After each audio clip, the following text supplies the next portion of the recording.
All right, so we just watched the video on how to make a groundhog. To quickly review, we draw the eyes.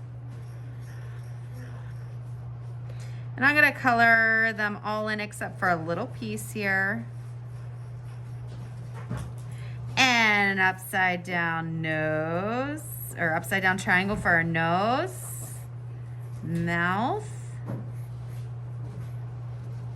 I'm gonna give them my arms, which are the letter U's.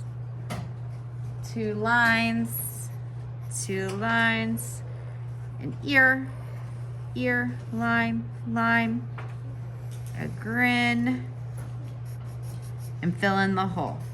All right, so if the groundhog does not see his shadow, you are going to have an early spring. If the groundhog sees his shadow, you are going to have 6 more weeks of winter. What we are going to do in a second, you are going to think in your head if you would like early spring or you think there's going to be more winter. And this is what you call a prediction. You are predicting or making a guess on the future on if we are going to have more winter or if we are going to have an early spring. So on the count of 3, we're going to say out loud either spring or winter what we are predicting is going to happen. You have it in your heads? On the count of 3. 1, 2, 3. Spring! I hear a lot of springs, maybe 1 or 2 winters. So if you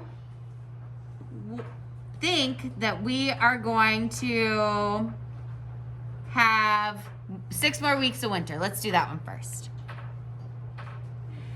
You are going to, from the bottom of his body, put in a sideways letter U for his shadow.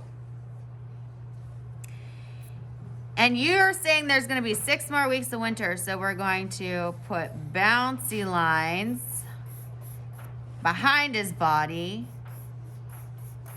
and some down here. And because he sees his shadow, there needs to be sun. So I'm going to put a circle in the sky with triangles all around because the sunshine is what is helping create his shadow on the ground. So this is what's going to happen if there is 6 more weeks of winter. He's going to see his shadow. Now, if we think that there's going to be an early spring, he's not going to see his shadow. So you know what we're going to do? We're going to put grass behind the groundhog because once the snow melts, you're going to have grass.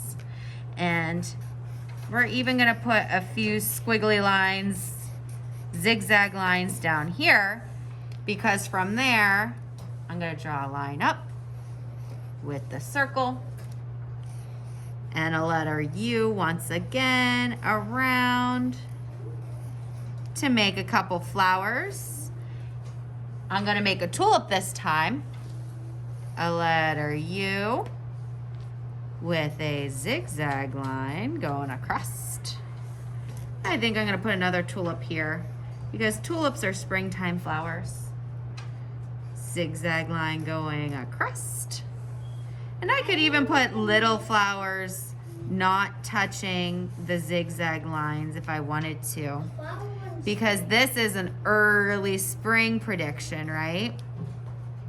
So if he does not see his shadow, the sun isn't out for him to see it. So it's a cloudy day. We're going to put a line, bouncy lines on top to make it look cloudy.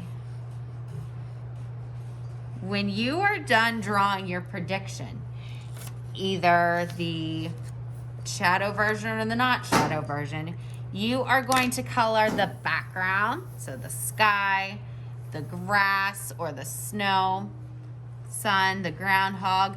Somebody asked me in one class, can we make the groundhog a different color? Groundhogs are typically brown, so I would keep to like a brown or a gray. I definitely wouldn't like color him blue or something like that. Try to stay with the real color of the groundhog. But you can color, if you have flowers, any color you want there. And remember, backgrounds, the area behind your image and your ground, we're gonna color all that in. When you're all done drawing, flip your paper over and make sure your name and class code is on the back.